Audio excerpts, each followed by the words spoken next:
Fala galera, começando mais um podcast do Joá. E o episódio de hoje é um pouquinho diferente dos outros, porque vocês já me viram trazer jogador da Várzea, já me viram trazer pessoal do rock, né, que foi o primeiro e o segundo. E hoje, na segunda-feira, diferente, que é segunda-feira eu tô gravando, que a pessoa que tá aqui comigo é muito ocupada. Sabe? Tive que descer aqui, fazer uma viagem para conseguir um horáriozinho na agenda dessa pessoa. E como hoje é segunda-feira, dia 15 de agosto, ontem foi Dia dos Pais, o convidado de hoje é nada mais, nada menos que meu pai. Agora a nossa câmera vai trocar para a câmera do meu pai. Uhul! E aí, tudo bem? Tudo bom, filho? E você? Tô de boa. Tá tímido com as câmeras ainda? Tivemos uns 20 minutos de dica, né? Tivemos 20 minutos de dica aqui agora, né? Pra você ficar tranquilo, ficar à vontade. Fazendo um... Pôs até o boné pra soltar um pouquinho. um boné, camiseta do Maragogi. Acho que nunca te viram de boné de abarreta, né? Com certeza não. Mas tu tem a primeira vez. Sim. É a primeira vez no podcast. Depois da primeira, a segunda. É a segunda. Vamos tentar fazer uma por ano, pelo menos. Sim, senhor. E aí o senhor vai se adaptando. E a gente vai dando continuidade, contando as histórias e tal. Cada uma e um endereço. É. Não são poucos, né? Pai, vamos lá. Senhor, muita gente que vai assistir o vídeo conhece o senhor, sabe do seu jeito, do meu jeito também, que tem um... O senhor não sabe tanto quanto as pessoas que já trabalharam comigo, eu acho. Porque tem muitas coisas em mim, por exemplo, o fato de esperar. Isso é uma coisa que me incomoda profundamente. Profundamente. E eu deixo claro pra todo mundo. E é uma coisa que é um jeito do senhor, que eu puxei do senhor. Porque às vezes não, marquei tal horário, é tal horário. Então é uma das coisas assim que eu vejo que o senhor é um ponto forte, que é a sua pontualidade. O senhor marcou um horário. Pontualidade quase britânica. É isso aí. E como que, assim, o senhor era mais novo e essa questão da pontualidade na sua vida, como que surgiu? Foi por causa de algum dos seus pais? Porque eles eram assim também, tipo, bem regrados. E antigamente era mais comum, tipo, ter o horário do almoço, do café, do almoço, da janta. Então essa pontualidade de casa o senhor já pegou assim, já enraizou e tá indo até hoje. Eu creio que essa pontualidade começou com os meus pais, né? Sim. Mais pela minha mãe, que minha mãe era neta de espanhóis. Então ela tinha assim uma atenção muito grande para com horário de escola, de dormir, de acordar. Então meu pai era uma pessoa que a pontualidade dele era uma pontualidade indireta, que eu via que ele, para mim, né? Porque ele se preocupava muito com o horário do trabalho. E no passado não eram muitas as famílias que tinham relógio, né? Então o relógio era o galo cantando ou o dia clareando. Eu já sabia que era horário tava dando de 5h30, 6 horas da manhã. Então essa pontualidade com certeza nasceu com os meus pais. Ah, legal. Isso é um ponto positivo no senhor, que é muito bom. Eu sei que quando eu marcar alguma coisa com o senhor nunca vai atrasar. Isso fica a dica para as pessoas que marcam coisa comigo e atrasa, viu? Não vou citar nomes. Mas aí, tá vendo aí, ó? Já é um aprendizado. E falando se eu citou coisas... a sua avó era espanhola. Se eu citou a pontualidade britânica. Vamos lá pro continente europeu. Como que assim, na minha infância, eu vi o senhor assistindo Fórmula 1. De esporte, assim. Futebol, né? Já me levou até no estádio pra assistir o jogo do Palmeiras. Eu já fui no jogo do Palmeiras, já. Ganhou, gol do Pedrinho. No último minuto de falta, eu lembro até hoje. Já vi assistir o Fórmula 1, futebol aqui, vôlei também bastante. Como que veio... O senhor assistiu hoje muito tênis. Sim, que não, a gente não mora mais junto. O senhor vai lá em casa. Ô, Joaquim, foi na Globoplay, na ESPN aqui. Eu posso assistir um tênis e tal. Quando eu vou lá pra Peruíbe, ô Joaquim, traz essa TV pra pôr aí, não sei o quê. Às vezes, né? Como que o senhor começou a gostar de tênis, assim, tão assiduamente, tão forte, assim? Foi influência também ou tava zapeando lá? Opa! Não, filho, eu acho assim que eu trabalhei numa empresa que eu tinha um colega e ele era negro, negrão mesmo. Então, ele jogava tênis no final de semana no clube que ele era sócio. Então eu achava assim, uma coisa, o tênis sempre foi um esporte muito elitizado, né? Sim. É por conta do preço Dos materiais. materiais, tal, da hora aula. Então, assim, e não só o tênis, o esporte na minha vida, ele começou muito cedo, porque diferentemente das gerações atuais, quando eu era garoto, a gente brincava, tinha um tipo de futebol que a gente brincava, chamava 3 dentro e 3 fora. 3 dentro, 3 fora. E a gente brincava também de carrinho de rolemã, descia, eu morava na Vila Cachoeirinha, e final de semana, quando o pai, no meu caso a mãe, estava junto, a gente ia lá para um parque que ficava próximo do Largo do Japonês. Então a gente pegava aquelas folhas de fórmica e descia, assim como se fosse um tobogã. Então o esporte na minha vida ele sempre teve presente, sempre me acompanhou. Sim. Então o que acontece? Depois que eu cresci, e com o crescimento a gente vai ficando mais, a gente vai fazendo escolhas que tenham a ver com a nossa vida. E nessa mesma empresa, esse colega que jogava tênis, ele também gostava de correr. Ah, Então nós trabalhamos numa empresa aí por mais de 12 anos. caramba. Então ele que me iniciou, por exemplo, na prática amadora do esporte, que aí vieram as corridas, aí eu comecei a participar das corridas. E hoje, como a idade chegou também, eu tenho uma lesão no meu joelho que é do ano de 1985. Ligamento cruzado. Eu tenho um rompimento parcial no ligamento cruzado do joelho direito. Então, mas o esporte é o que é a força física do nosso corpo. Se a gente não cuida do corpo, que o corpo nosso é como a terra, só tem um. Sim. Se não cuidar dele, Já. depois dos 30, né, um pouquinho depois, Começa a pesar, né?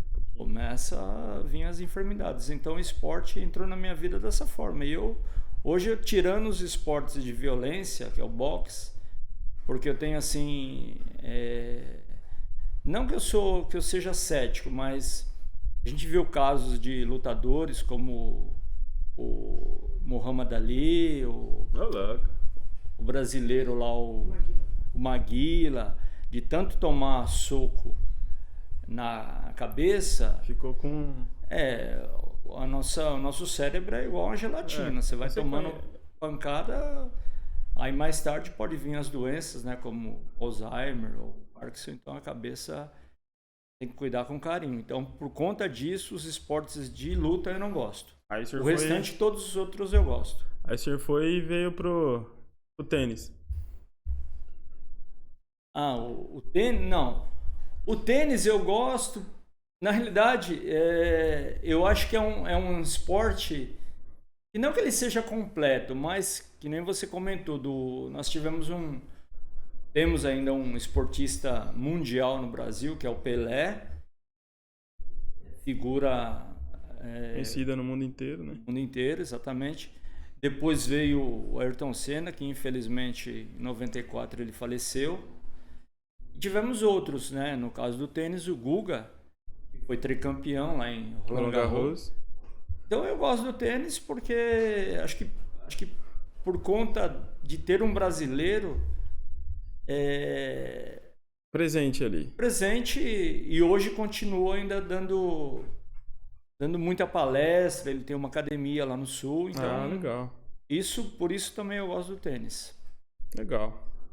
E o senhor sempre que tinha a Fórmula 1 também, quando quando não tava brasileiro correndo, era o espanhol, que era o Fernando Alonso. Então, o senhor tipo, tem vejo um patriotismo muito forte. O senhor sempre tá, que nem ontem você falou, não, tem que dar valor pro cara que tá aqui no nosso país, né, e tudo mais. Sim, um brasileiro, né? Aí, esse tipo, é uma contribuição pro senhor acompanhar os esportes que o senhor acompanha hoje. Sim, sim. Né? Não, na realidade, é como eu te disse. Não, eu digo acompanhar, não praticar. Sim, sim. A Fórmula 1, no caso... Fórmula 1... por conta do Ayrton Senna, até do... Lá no começo, lá. Porque o Ayrton Senna, muito embora ele tenha sido de uma família, digamos assim, não rica, mas uma família estruturada, mas ele era uma pessoa que ele se comunicava com a minoria, a classe mais pobre do Brasil. Que o fato do nome dele ser Ayrton Senna da Silva, trazia esse da Silva, ele traz pro popular do Brasil.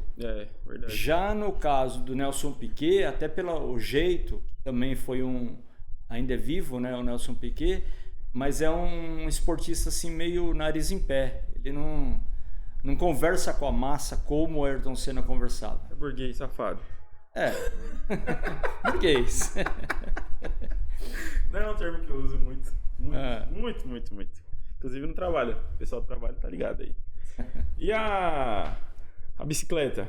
Como que... Antigamente era um meio de transporte, né? Sim. Muito... Acho que... na época que o senhor era jovem, assim... Não que o senhor seja velho, né? Tá inteiro. Meio jovem. Ainda. Tá jovem há mais tempo. A bicicleta era um meio de transporte, antigamente, praticamente. E, tipo... O senhor ia pedalar para lugares tipo distantes, né? Longe. Para mim, lugares longe. Para o senhor, tranquilo. O senhor tinha uma bicicleta antigamente, como que era? O vô Marco. Hoje que é vô, né? Como que era o vô Marco andando de bike antigamente? Põe um radinho lá com a musiquinha. Então, filho, o meu pai, eu não me lembro do meu pai ter tido uma bicicleta. Ele nunca teve bicicleta. Quem tinha eram os meus tios, os irmãos dele e os irmãos da minha mãe, que quando eu ia para o interior, antigamente as bicicletas eram de ferro, mas um ferro maciço. Ferro mesmo. E até tinha um farol, que o farol ele era alimentado por uma peça chamada dínamo. Então ele encostava na roda traseira e à medida que você pedalava, ele gerava energia e acendia o farol na frente da bicicleta. Opa, legal. Então ele tinha um sistema que à noite você usava o farol, mas à noite, né? Então quando era de dia você soltava, ele ficava longe da roda, do pneu. À noite você encostava, a bicicleta ficava mais pesada, né? Por conta daquele mais lumiava, clareava. Porque as necessidades do ser humano sempre foram em matéria de transporte. Nem todo mundo tinha um carro ou uma moto. Mobilete, acho, na época também. Mobilete. Então, as famílias que podiam davam uma bicicleta para os seus filhos se locomover para a escola, para o trabalho. Isso, né, coisa assim dos anos 50, dos anos 60. Então, da bicicleta, eu tenho algumas passagens assim até não são legais mas como exemplo a gente pode citar. A minha primeira bicicleta foi uma Caloi 10 que um patrão que eu trabalhava numa loja de roupa na 25 de março, eu queria uma bicicleta, né, porque os meus coleguinhas, os pais tinham um pouquinho mais de posse, comprava aquela Zaro 20 e tal, e então a gente até torcia pro menino cair, a bicicleta quebrar, porque a gente não tinha, mas isso pula essa parte, né? Mas quando eu fui trabalhar nessa loja, aí eu falei, não, eu quero, trabalhei nessa loja aí quase 6 anos, depois de uns 2 anos, eu falei pro meu patrão que ele tinha que comprar uma bicicleta para mim. Existia uma loja em São Paulo chamada Mapping, Mapping. Praça Ramos de Azevedo. A praça existe até hoje. A praça é o Mapping. O Mapping já foi. Já foi todas as letras já. É. Então eu me lembro uma ocasião que ele concordou em comprar a bicicleta para mim. Aí o senhor foi lá com ele escolher. Então, aí nós fomos lá. O nome dele era Manuel Expedito Guimarães. Aí nós fomos no Mapping. E aí ele tomou um chá, né? Você falou do relógio britânico e da pontualidade. Ah, sim. Ele ficou, eu e ele ficamos lá mais ou menos uns 20 minutos. Não muito mais que isso. Aí ele se encheu lá e foi embora. Falou, não vou ficar gastando meu tempo precioso aqui para esperar a boa vontade de um vendedor. Ô, louco. Quer dizer, a bicicleta não era para ele, era para mim. Sim. Aí ele foi embora. Não comprou a bicicleta naquele dia. Tinha ansiedade. E aí eu fiquei chupando o dedo. Isso é doido. Aí o que acontece? Tinha um jornal impresso, que hoje é só no formato digital, nem sei se tem mais, chamado Primeira Mão. Pô, acho que tem. Primeira Uma mão. maçãzinha, não é? Hã? Uma maçãzinha? Isso. Tem, acho que a primeira mão. Tem. Aí eu lembro que ele falou, não, eu vou comprar a bicicleta pra você. Aí veio um anúncio no jornal. Aí pegou lá Eu comprei esse jornal, vi o anúncio. Aí o rapaz levou a bicicleta lá na loja. Uma Caloi 10. Era pra ser essa aí. Era pra ser. Aí sim. Aí ele comprou a bicicleta, mandou eu dar uma volta no quarteirão pra ver se a bicicleta tava boa. Dei uma volta. E Aí foi. Aí Rodou foi uns... minha primeira bicicleta, foi uma Caloi 10. Cara, a primeira, né? Primeira. Tem uma senhora aí que... E começar a falar de bicicleta aqui... Não gosta muito, não. Você vai rasgar sua camiseta. Hoje, o senhor anda ainda de bicicleta, né? Lógico, né? Morar na praia tem que ter uma bike, né? Uma? Quanto o senhor tem? Quantas bicicletas que o senhor se recorda, assim? Eu me lembro, eu devo ter 4. 4? O senhor se lembra? Ah, tá. Uma em São Paulo. Eu lembro de umas a mais aí. Uma na praia e 3 em São Paulo. 3 em São mesmo. Paulo. Aquela... Ah, não, na praia são 2, né? Tem a vermelha, o freio no pedal. E a preta, fininho, pneu fininho. Não tá lá na praia também? Não, a preta já não... Já, como diz a mãe, já tá servindo outra família. Aí sim. E aquela... Tá com a vermelha, então? A vermelha lá na praia. Ah, tá bom já. Aquela lá já... Eu fui trabalhar com aquela bicicleta já. Ah, é? Então, Na época que eu trabalhava lá na Tento, lá, eu ia de bicicleta. Depois de um tempo, né? Ah, eu lembro. Ia de bike lá, com o faroletezinho aqui na testa, uma GoPro. Ia de bicicleta, tá vendo? Você me inspirou a andar de bicicleta. Que eu era, nossa, aquela bike lá, depois que eu comecei a andar nos outros, também aquela bike lá é pesada. É, que ela o pneu não tem dela marcha. é... E o pneu balão. Pneu balão, é. Ela é mais pesada, mas rendeu bem. Rendeu acho que uns 4 a 5 meses aí de vale transporte em dinheiro. Eu não usava, né? Só ia de bicicleta. Ah, É um meio de transporte até hoje. É que não causa Muito... impacto, né? Na praia, que não tem subida, é tranquilo perfeito. também. É. Só torcer pra areia não bater muito vento, pra areia não ficar fofa, né? Então, mas aí voltando lá com a Caloi 10, dos anos 80... Ali o senhor tinha... Eu tinha... 20 anos, né? 18, não. Não, acho que eu tinha menos. Acho que eu tinha uns 16, 17. Em 85 eu fiz 20 anos. Eu devia ter uns 17 anos, tal. Então, assim, quando meu patrão comprou a bicicleta, eu morava num bairro chamado Lausanne Paulista. Lausanne. Zona Norte de São Paulo. Salve pro Jota. Então, por exemplo, eu saía de casa, eu não me lembro se eu ia todos os dias da semana, mas a maioria dos dias da semana eu ia trabalhar de bicicleta. Aí era... Lembra? A quilometragem? Quilometragem? Eu acredito 20? que entre 15 e 20 quilômetros, mais ou menos. É o dobro que eu pedalava. Então, aí eu saía de casa, eu lembro que eu entrava acho que 8 horas, 8 e meia. Eu saía de casa tipo 7 horas e ia lá pro Parque Dom Pedro, né? E à noite não sei se no primeiro ano ou no segundo ano, minha mãe me matriculou num curso de mecânica de automóveis no Senai. Lá na Água Branca. Aí eu saía da empresa, da loja, 6 horas. Já. E ia pro Senai, que eu entrava às 7h10. Dava tempo? Tranquilo? Dava. Dá. E antigamente eu acho que era mais... Não que hoje não seja, que hoje tem muita ciclovia, mas antigamente não tinha tanto carro, igual não hoje. Tinha, não. Então era...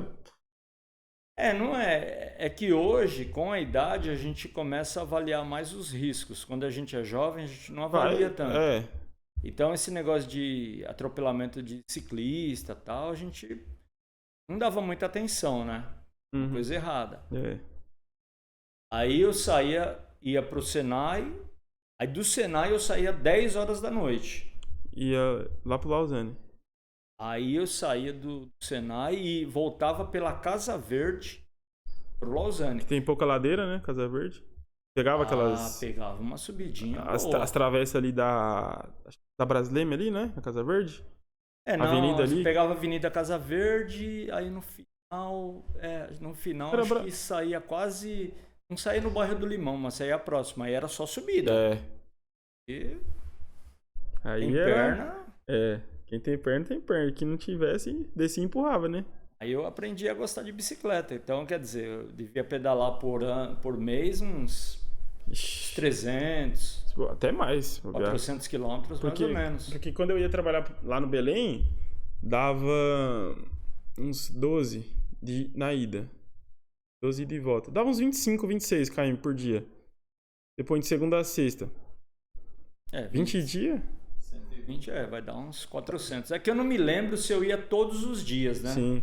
Não, mas acho que esse trajeto era longo, hein? Tá explicado a resistência na corrida, né? Pedalava subindo, descendo, tudo aí. Antigamente, hoje em dia é só na... hoje é só... O corpo lembra, a resistência. Sim. Cabeça queima, o corpo tem que ser mais devagarzinho. Aí... Essa bicicleta foi a minha inspiração ciclística. Sim. E aí, junto... Toma uma aguinha. Pode tomar, fica à vontade aí. Fica à vontade aí porque a gente tá em casa, né? Gente, esse cenário aqui é improvisado, tá? Vai ser pouquíssimas vezes que a gente vai gravar aqui. Porque eu desci pra praia, né? No Dia dos Pais, aí ficamos aqui, vamos embora hoje, né? Aí a gente, como o senhor aí é cheio das ocupações, aí fica difícil ter que gravar aqui imprevisto, assim, montei um cenário em 2 horas. Só pra dar ficar mais familiar pra mim, né? Os fios tudo espalhado aí do jeito que o senhor gosta, né? Depois eu vou tirar. Os fios tudo. Vai ficar tudo limpinho. Vamos voltar à formação original aqui da casa. Não, fica tranquilo. E pá, aí o senhor andava muito de bicicleta, gostou e tal. O senhor anda de bicicleta e corre. E nada. Essa parte aí é o próximo tempo que eu quero entrar, que eu lembro de um evento aí que nós fomos juntos aí. Quero saber como que foi. Mas a corrida veio junto também. É paralela à bicicleta e a natação. A corrida já, digamos assim... Eu digo assim, a corrida... Que nem o senhor falou que... Por questão de... Acho que questão de tempo, de necessidade, o senhor ia trabalhar de bicicleta. Sim. Né? É uma coisa que juntou o útil ao agradável. Sim. Mas a corrida, eu digo assim, a corrida é a parte do atleta. Atleta amador, mas atleta. O senhor começou a correr assim, tipo... quero me condicionar melhor, eu gosto de correr. Como que... Na realidade, a corrida, eu tenho um grande amigo que chama Maurício da Cruz Rodrigues. Ele fez escola de educação física. Então, a gente trabalhava ali na Praça da Sé, numa loja, e a gente tinha 1 hora, 1h30 de almoço. Então, alguns dias na semana, a gente ia correr lá no Parque da Aclimação. Então eu lembro que eu descia uma avenida que chama... Lá no centro, lá? Conselheiro Furtado. Ela fica próximo da Praça da Liberdade. Então, descia tranquilo. Aí, antes de chegar na aclimação, tinha uma subidinha. No parque da aclimação tinha uma subidinha. Aí eu falava assim, Maurício, cansei. Aí ele, com muita paciência, ele falou, tá bom, você cansou? Eu vou mandar um pouquinho. Aí a gente diminuiu o passo e continuava. Começava a trotar e depois andava. Aí andava uns 5 minutos, mais ou menos. Aí ele descansou. Aí a gente retomava. Então, assim, é uma pessoa que ele teve paciência em respeitar o meu limite físico da época. E aí, no primeiro mês, assim, segundo mês já fui melhorando, terceiro mês.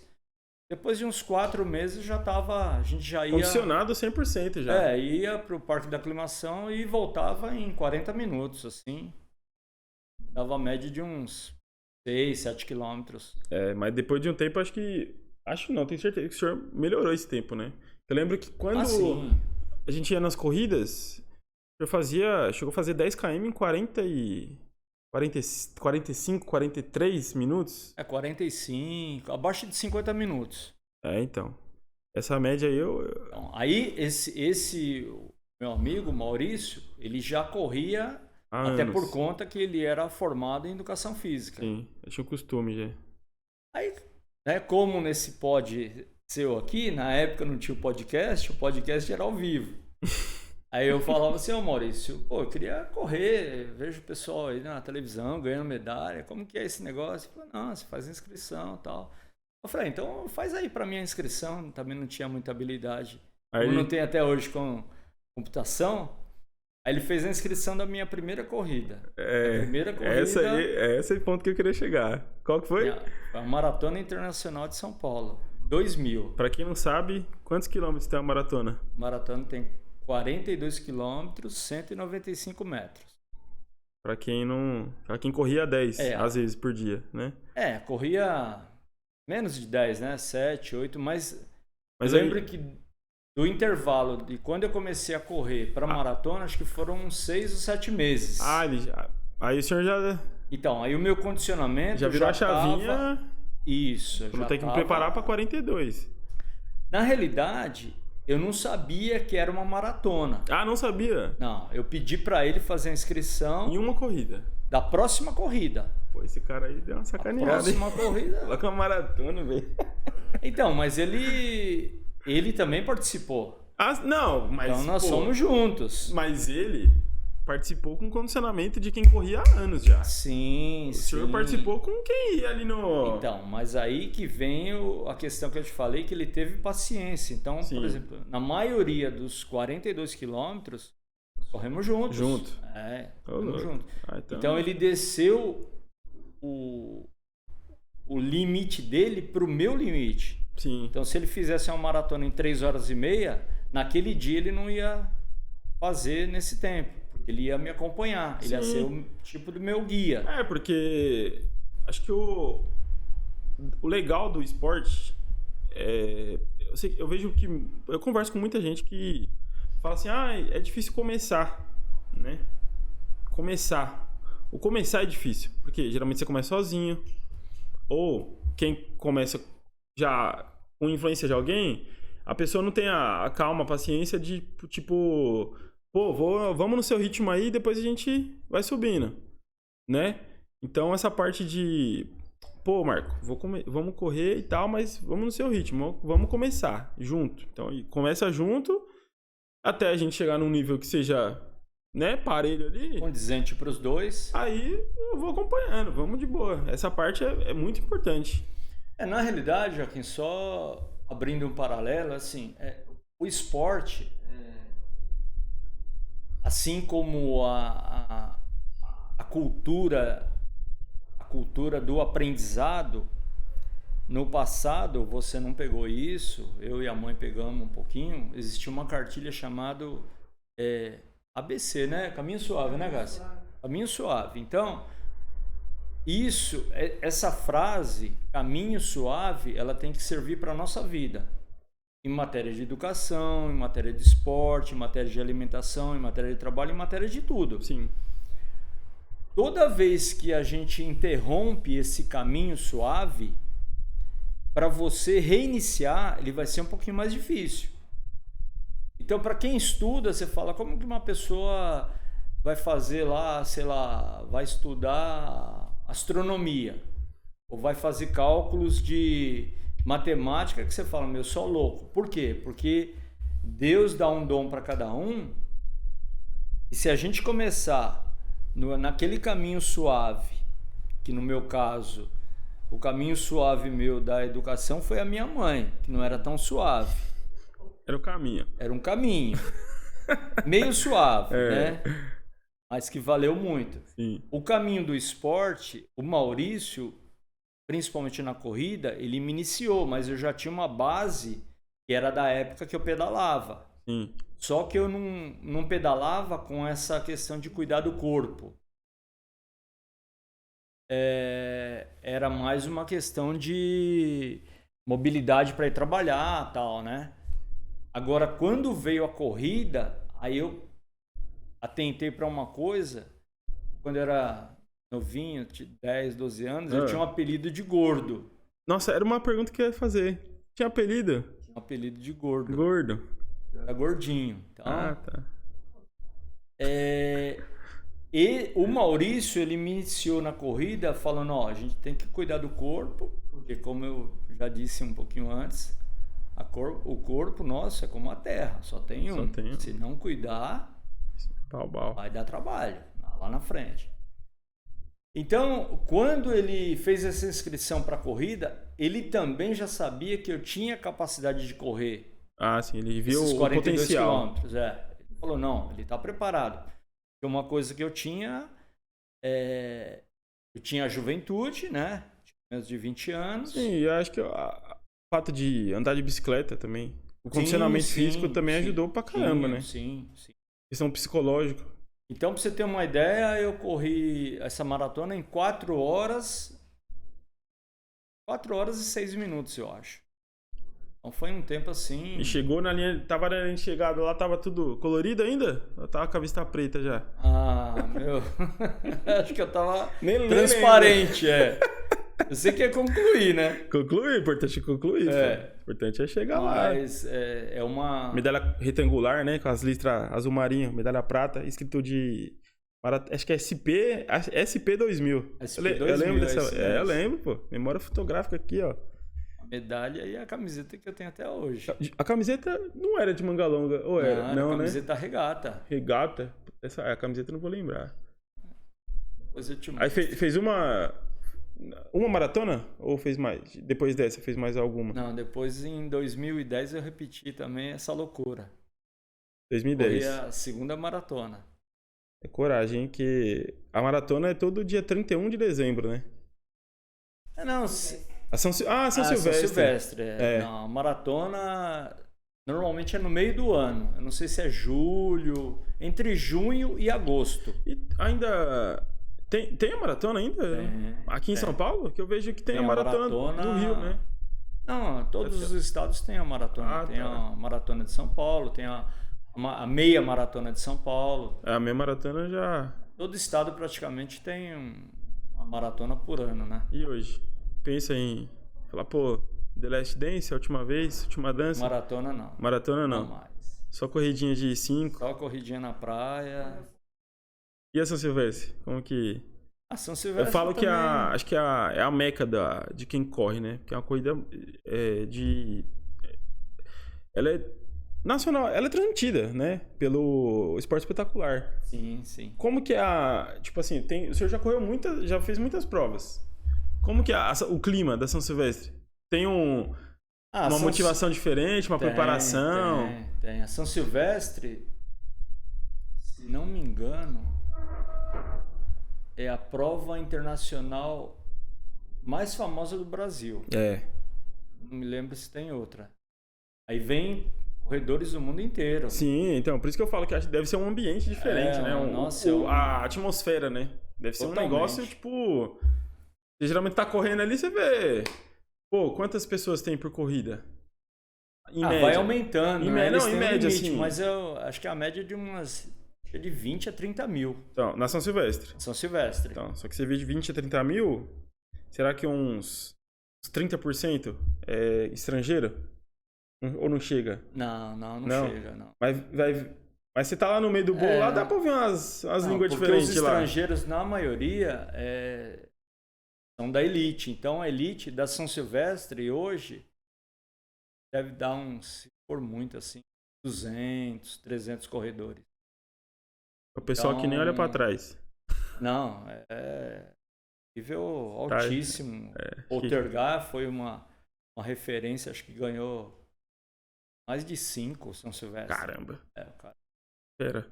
Então, assim, acho que de estrela mesmo, mas você tá junto ali, né? Na largada. Então, isso que eu ia falar. Elite, aí tem a Elite A, a Elite B, não sei se tem a Elite C também. Depois vem o povão. O povão, aí os fantasiados. Aí vem os engraçados. Né? Eu lembro. Mas você tá correndo junto, né? Com estrelas internacionais. Vai que num dia desse você tá iluminado lá, tá com a perna boa. Tem. Fala, vou dar uma forçadinha no ritmo aqui. Tem os atletas que são, assim, profissionais também, que eles correm como coelho.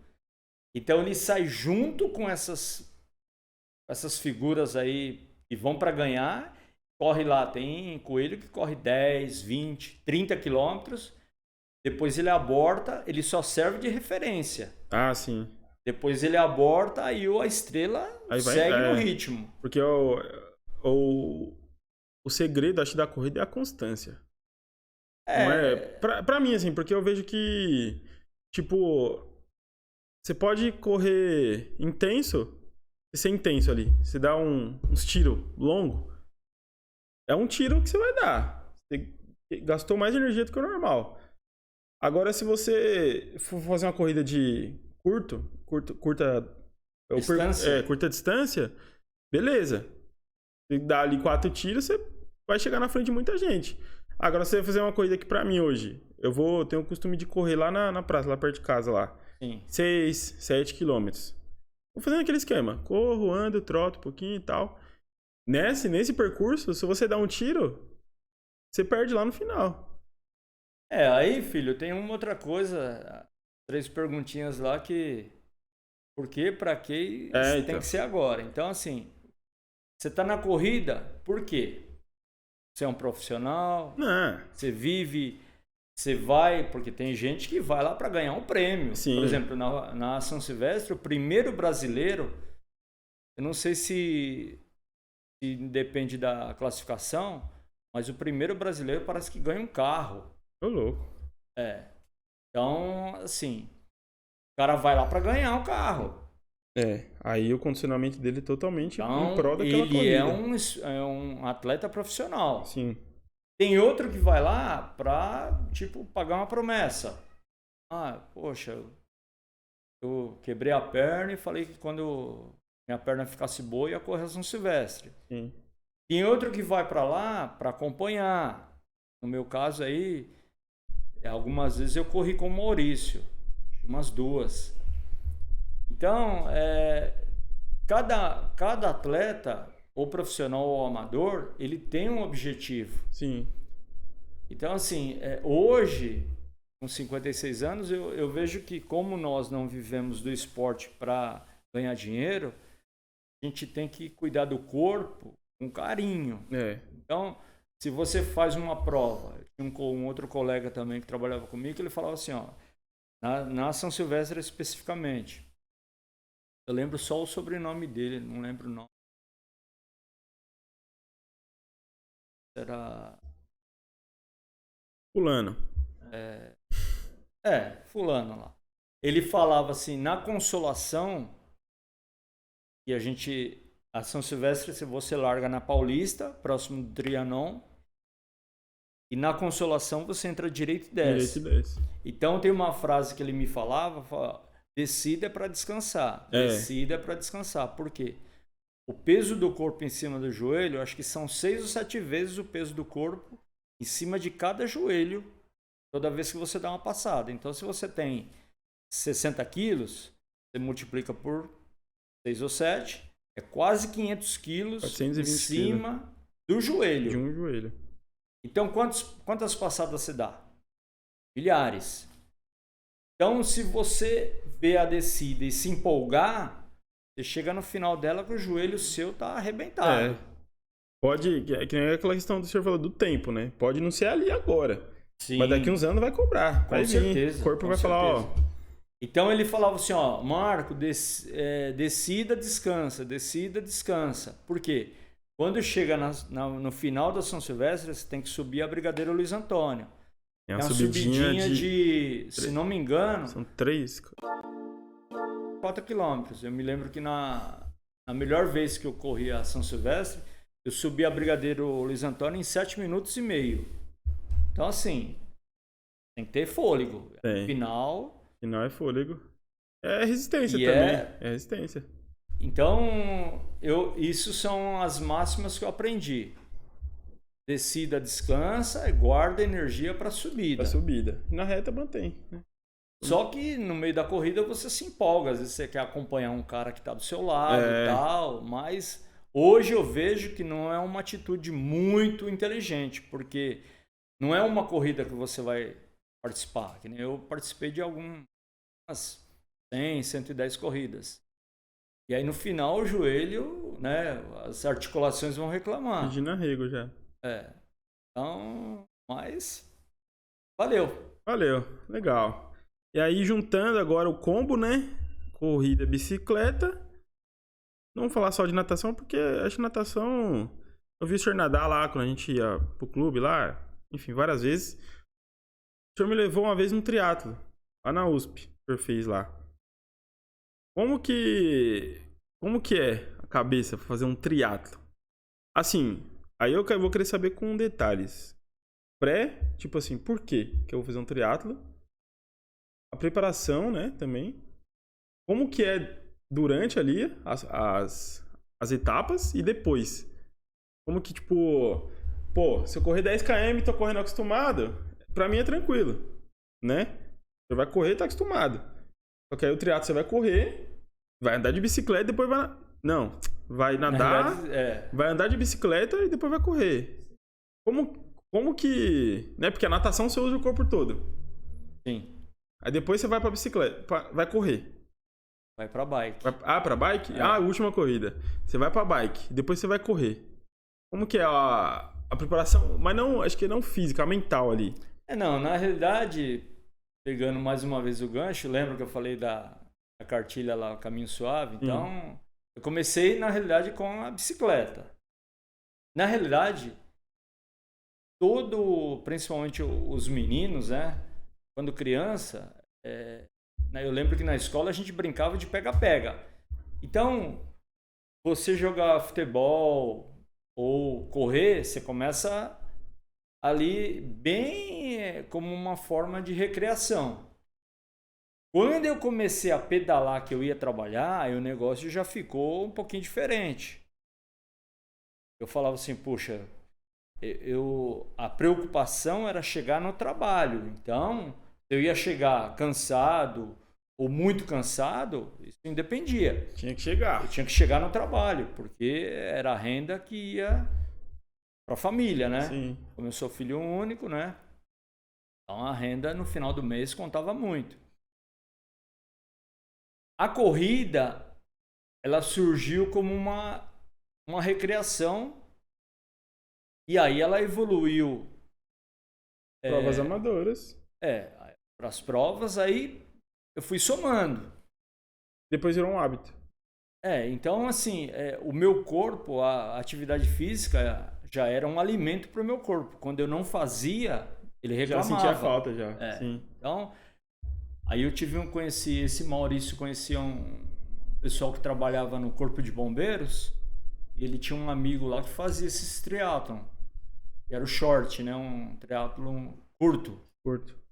Então você nadava 750 metros, pedalava, não me engano, acho que era 5 a 10 quilômetros e corria 5 quilômetros. Então foi como uma coisa... Você falou, por que não? Eu falei, poxa, eu preciso aprender a nadar, né? Eu achei que sabia nadar. Sim. Aí, a primeira vez que eu fui, eu lembro... Eu fiz 2 anos de triatlo, fiz umas 6 ou 7 etapas. Nossa. É porque o triatlo também tem uma outra questão que a inscrição dele é muito cara. É o triplo, né? É. Assim. Triplo para mais. Hoje eu acho que uma inscrição de triatlo deve estar na faixa de uns R$1.000. Nossa senhora. Reais. E então, tanto é que acho que o Troféu Brasil acho que são menos de 10 etapas por ano. Não dá. Então sim, eu lembro que aqui em São Paulo só tem na USP. O que nós fomos lá. Destinada na Raia Olímpica da USP, que é um braço do Rio Pinheiros. Sim. A parte assim um pouquinho mais limpa, mas que é acho que é em maio, no mês frio. Isso é maio ou junho, é no inverno. Todas as outras etapas é na praia. Então é mais... Santos... acho que no de Santos eu fui também. Então, Fui com a mãe. são 5 ou 6 Nossa, etapas. agora eu lembrei. Santos também. Caramba, faz muito tempo. Aí como a gente conseguia algumas cortesias, ou pagava só metade da inscrição, aí na época, a dona da pensão autorizava, eu ia participar. Aí já ia preparado já. Mas aí o triatlon já é uma coisa... Fui pra conhecer, mas não... É mais hardcore, né? É mais pesado. É, mais pesado. E o investimento, aí você tem que ter uma bicicleta boa, também é um negócio que a brincadeira começa a ficar... porque você... um pouquinho mais cara. Sobe de nível ali porque a competição, o equipamento que o senhor usa também, né? Tem que vir junto. Porque não dá pra você, por exemplo, fazer um triatlo com uma mountain bike. Você tem que ter no mínimo uma Caloi 10, uma spinning, né? Uma bicicleta speed. Spinning é uma bicicleta mais refinada. Sofisticada.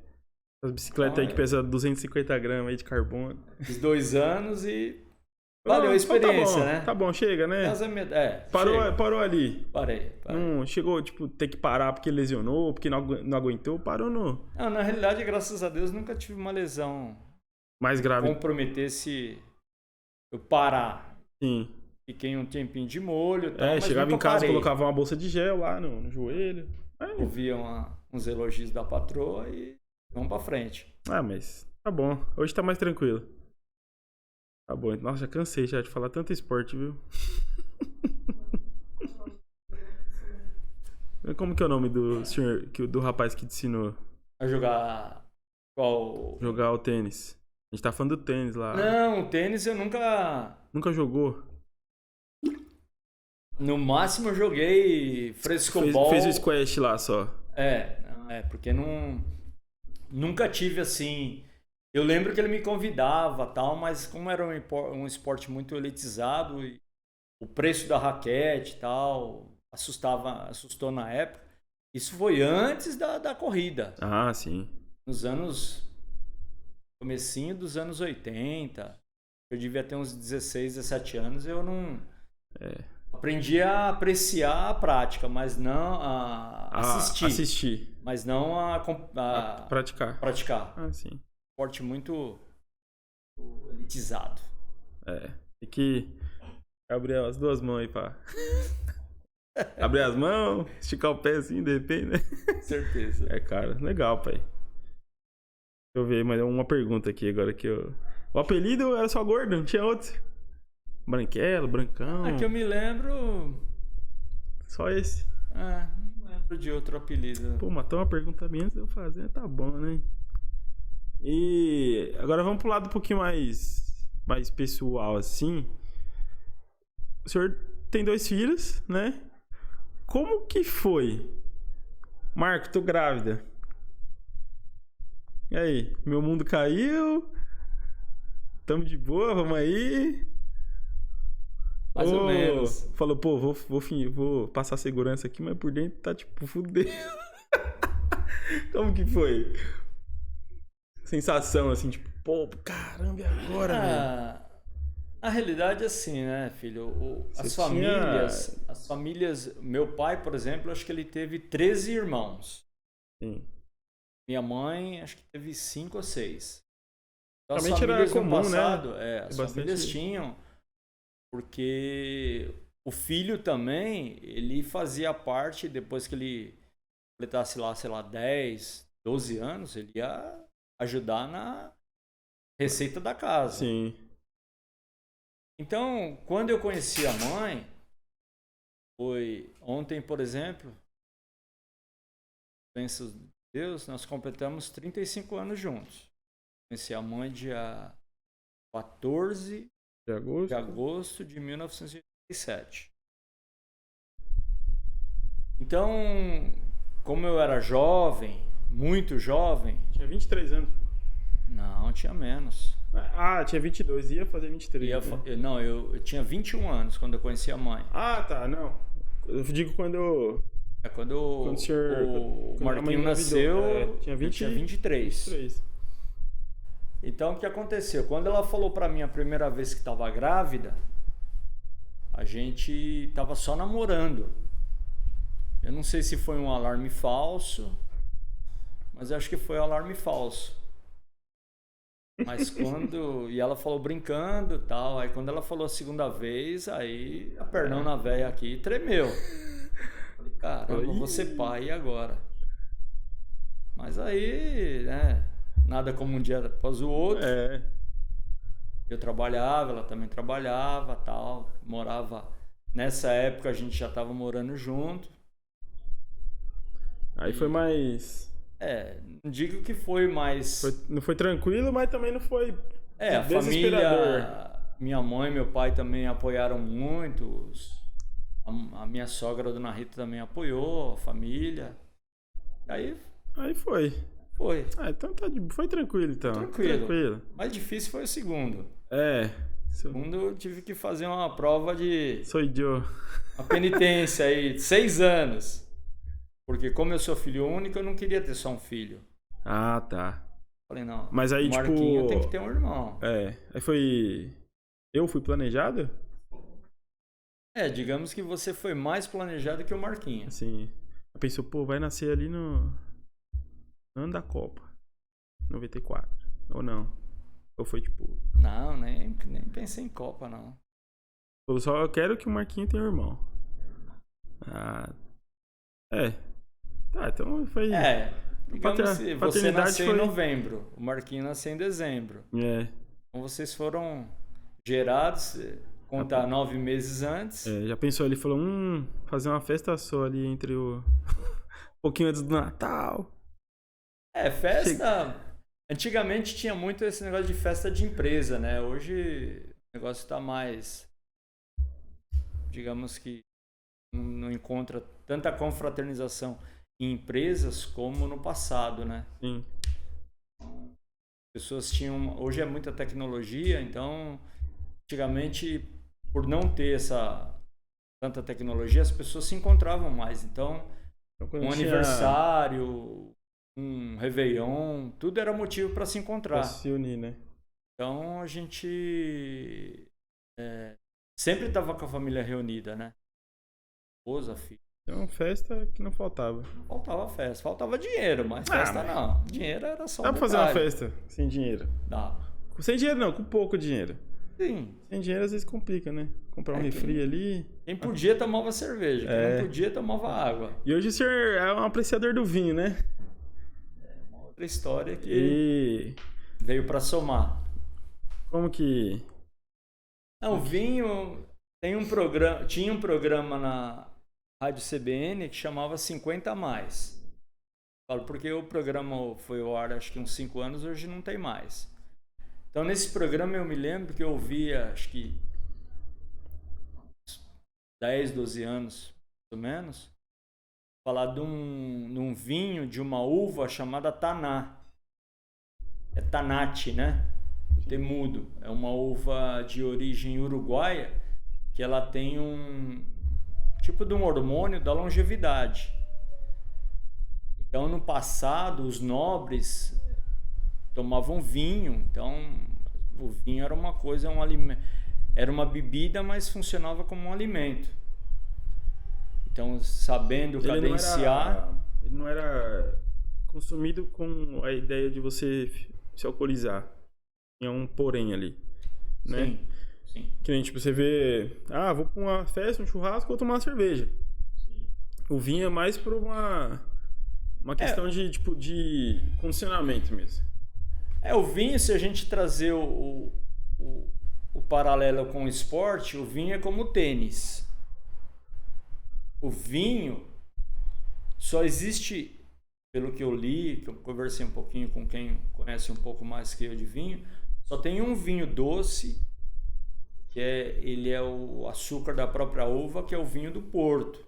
Ah, esse é Ele bom, parece um licor, é um vinho muito forte também, você não consegue tomar 200 ml que já fica meio Opa! trelelê. O vinho mesmo, ele para ser bom, ele não pode ser doce. Tem que ser seco. Então aí você tem vários, tem Taná, tem Cabernet, tem Merlot, tem um monte de vinho.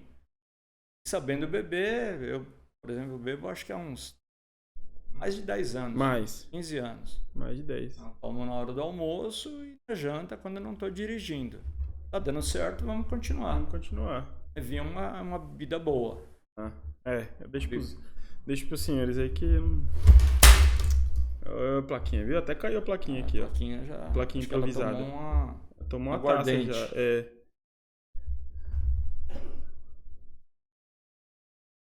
Ah, tá. Gente, a gente tá com um assistente aqui, que é minha mãe, né, que hoje não quis aparecer no vídeo. Ela tá dando umas dicas, fazendo umas perguntas aqui, mostrando umas fotos até atrás aqui, tá? Tá muito, muito bom. E aí, essa parte da saúde, do vinho, a pergunta da nossa assistente aí hoje é a importância que o senhor tem o hábito de doar sangue, né? Um hábito muito... O hábito já é constante, né? Então o senhor doa sangue ativo, é um doador ativo de sangue, né? Desde quando o senhor começou a doar sangue? Eu dou sangue há 25 anos, né? Então, doar sangue, hoje a gente vê matérias aí que eles falam do benefício que faz você doar sangue. E na realidade eu aprendi também com esse colega das corridas, né, o Maurício. Ô, Maurício, hein? O Maurício aí Tem o contato dele ainda? Tem. Chama ele pra trocar umas ideias aí um dia. Tem história, hein? Tem história, então. Tá louco. Falava sempre que doar sangue é melhor doar do que precisar. Certo. É melhor você doar, você repartir, você ter que pedir. É verdade.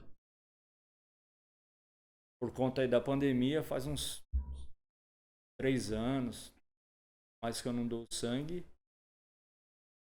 A gente fica meio assim de sair, preocupado, né? Mas quero retornar aí o mais breve possível.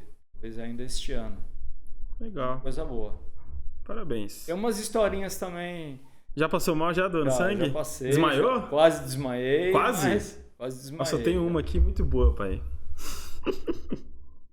Que a minha geração, quem trabalhou comigo sabe que o normal era a gente, eu falo a gente porque eu fui uma vez já, fiz isso já.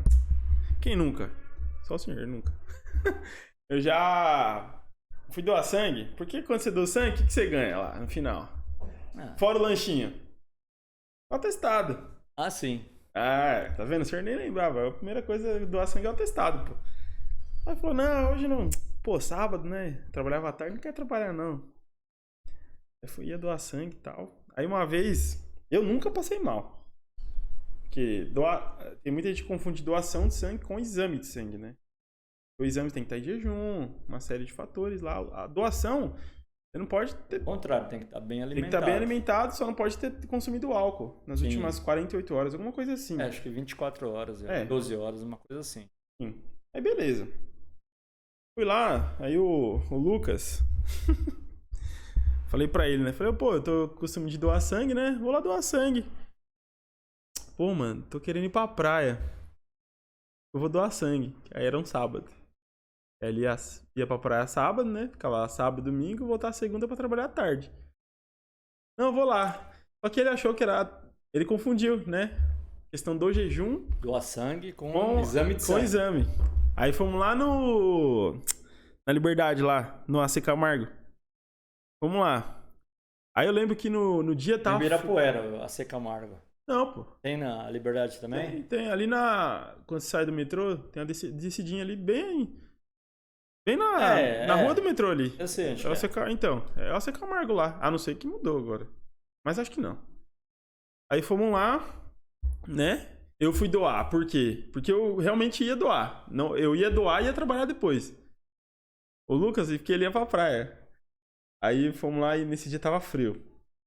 Aí o Lucas tinha uma blusa cinza assim, cheia de pelo por dentro, né? Aí ele foi com essa blusa, já foi com a mochila com as roupas da praia e fomos lá, né? Falei, vamos lá. Aí fomos e tal. Tentar sorte. Não, é uma coisa que é errada fazer. Mas, igual você falou, na época que você andava de bike lá quando era moleque, tá nem aí com acidente. Hoje em dia já é outra cabeça, minha cabeça também. Aí foi lá, fomos lá, pô, aí conseguiu atestado de boa. Aí ele doou sangue. Aí eu doei sangue de boa, foi lá, doamos e tal.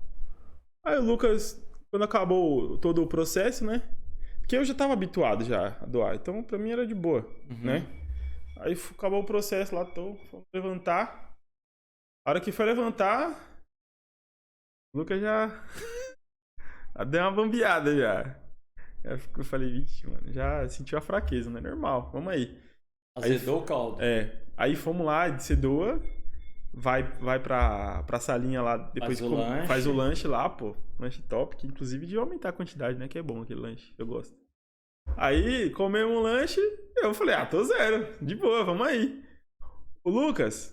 No AC Camargo tem um corredor assim, que é uma subidinha pra você sair, pra você subir pro metrô Liberdade de novo. Aí tava na rampa do hospital ainda. Cena de filme assim, pai. Ele vai me matar, porque eu acho que eu nunca contei isso, tipo, pra muita gente assim. Só pra nação corintiana. Não, só pra uns amigos nossos próximos, né? E olha lá ainda, mas fazer o quê? Aí surgiu o assunto e vamos contar a história. Aí subindo, aí ele, irmão... Tô muito bem não, mano. Preciso sentar. E o Lucas é do meu tamanho. Irmão, tô de boa aqui, vamos aí, mano. Tem um banquinho ali em cima, a gente senta ali em cima. Não, mano. Preciso sentar. Falei, mano, vamos ali, a gente senta ali. Isso quase na metade da rampa. Não deu tempo. Chegou na metade da rampa. Ele, eu preciso sentar. Pagou.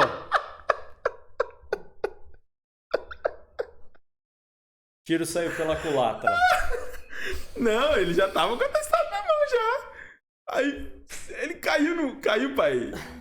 Ele só viu o corrimão. Ele tentou segurar, mas eu tava com ele aqui. Aí eu segurei ele, pra ele não esborrachar no chão.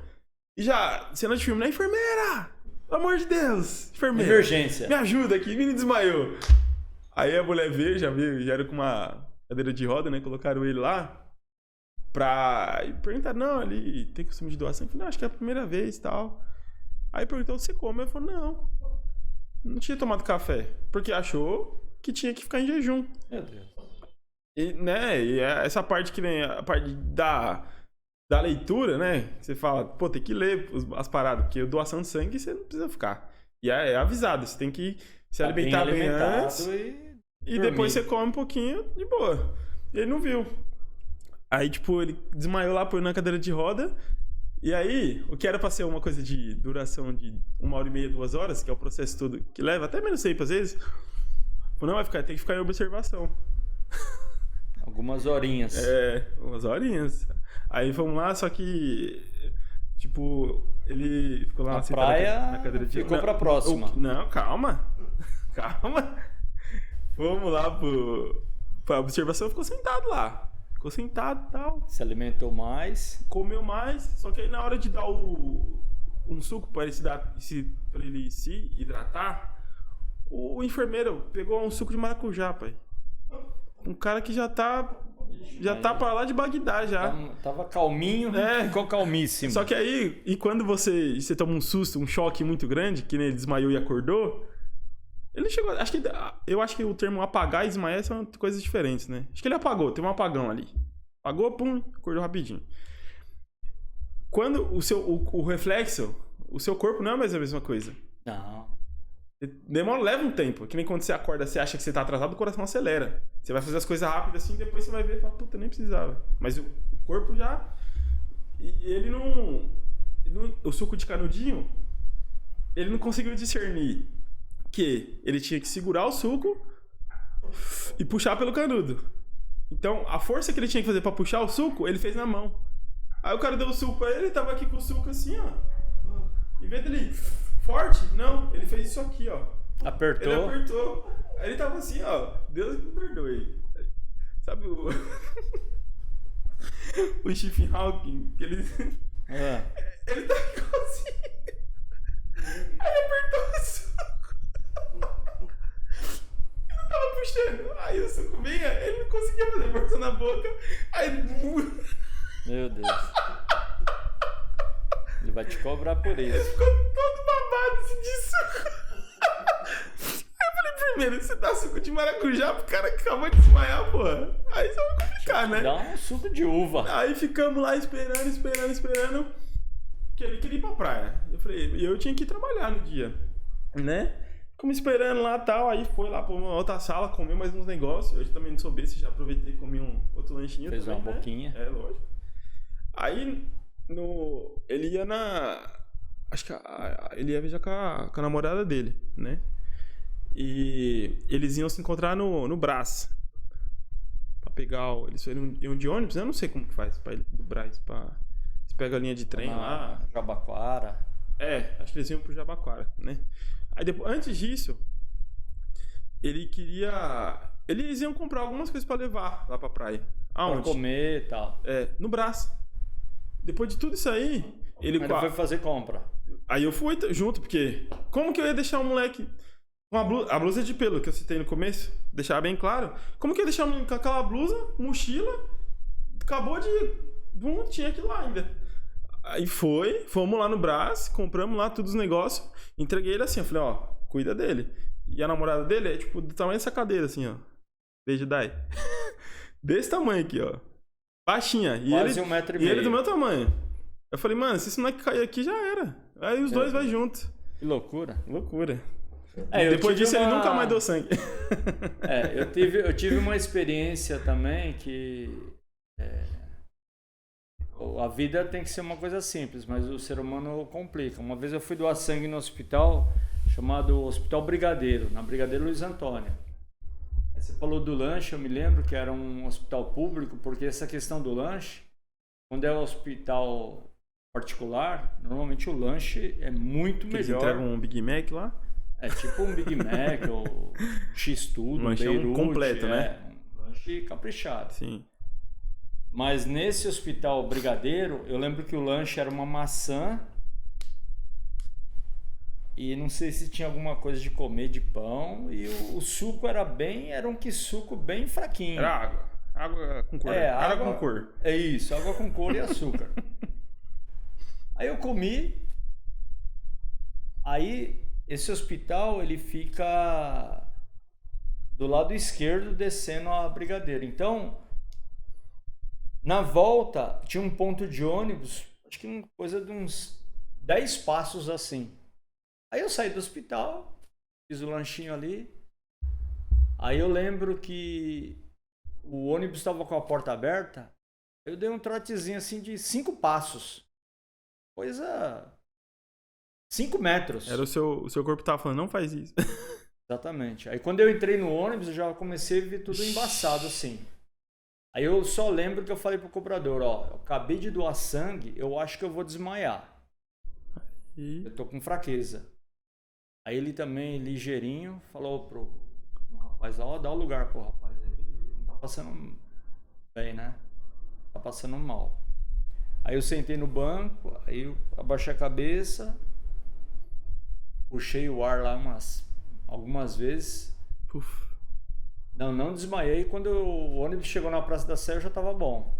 Então assim, foi pré-desmaio. Quase desmaiei, não cheguei a desmaiar. Porque você usou a energia que não tinha, né? Exatamente. Então até recompor, até o corpo entender aquilo ali. Por isso que fala, quando se doa sangue, você tem que se alimentar, não pode fazer esforço físico. Tem que ter um repouso ali e tal. Por isso que, pela lei, você não pode trabalhar no dia que você doa sangue. Sim. Então, tem essas variáveis aí, a gente às vezes quer atropelar, né? Aí... mas o senhor foi... barato sai Olha a caro. diferença de gerações. O senhor foi correr pra pegar um ônibus. Era a responsabilidade de ter que pegar o ônibus pra ir ia pra casa ou ia pra pra casa, Tava... Queria chegar em não casa. ia trabalhar, sim. Tá vendo? Agora, o Lucas, como muitas outras pessoas já fizeram isso, doava sangue pra o quê? Pra não trabalhar. Pra não trabalhar, muitas vezes sair. Porque, né?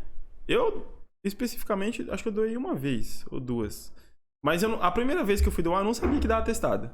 Por incrível que pareça. Aí quando ela falou, você vai precisar do atestado? Eu falei, como assim? Não, quando você doa sangue, você tem direito ao atestado do dia. Daí, né? De graça? Tem injeção na testa. É ônibus errado. Oxi, lógico. Dependendo do ônibus, né? Que uma vez... Você lembra? Importante é fazer o bem. A gente tá tocando ali. Vou lá. Vou lá pegar. Dá uma pausa aí. Pera aí, gente. Não. Homem de negócio, né? Recebeu uma ligação aí no meio, mas tudo bem. Agora, então perguntas básicas pra gente finalizar aqui o papo, tá? Papo de segunda. Papo de segunda. Nossa, segunda-feira hoje ainda. Meu Deus. Vamos lá. Qual o melhor carro que o senhor já teve? O senhor considerou assim? Melhor carro? Direto e reto, assim. Toyota Hilux 97. E sim, hein? Ô, assistente, põe na câmera dos dois aí. Segundo, Corolla Sedan 2000. Verde água. Põe na câmera dos dois aí. Vai tomar umas broncas ao vivo aí, mano. Maior loucura que já fez pra comprar um carro ou uma moto? Pô. A maior loucura foi meu primeiro carro que eu comprei, uma Brasília. Não era amarela, só a placa que era amarela. Eu lembro a placa dela até hoje, PY6065 de Guarulhos. E eu não sabia dirigir. Tudo bem, comprei o carro e não sabia dirigir. É a maior loucura. Depois aprendi. Tá bom. Moto também, quando eu conheci a dona da pensão, eu tinha uma moto, a gente não usava capacete, mas a loucura não foi pra comprar a moto. Era pra andando mesmo. A loucura era andando de moto. Que hoje também não aconselho ninguém. Não, hoje... Longevidade. É isso aí. Melhor livro já leu, assim? Melhor livro... Tira na Bíblia. Segundo melhor livro. Melhor livro. A Bíblia é o livro mais lido do mundo. O segundo livro mais lido do mundo é o Pequeno Príncipe do... O senhor considera ele, então, o segundo melhor livro? Não, que o senhor já leu. Não. O Pequeno Príncipe é um excelente livro, mas um livro que marcou muito é... Aí, dona Rita. Futuro da Humanidade, do Augusto Cury. Livro que serve pra vida. Revolucionou, assim. Sim. Melhor viagem. Falar o Chile, você vai apanhar, hein? Pô, melhor viagem sozinho? Não, melhor viagem. Melhor viagem foi com a dona Rita pra Machu Picchu. Aí. E a melhor viagem solo foi pro Chile em 2008. Torres del Paine. Acampei, fiz uma trilha de 10 horas. Loucura também, né? Loucura total. Eu faria de novo, valeu a pena. Faria mais estruturado. Sim, melhor. Faria. E pra finalizar, um conselho mais valioso que o senhor já ouviu, assim, de qualquer pessoa ou de algum cara na televisão, no rádio. Filho, eu não... Caiu mais uma vez é o Vasco. Um conselho... Não, tá. Vai cair de novo, filho. Não, é porque eu bati na mesa. Mas vai. Um conselho assim é...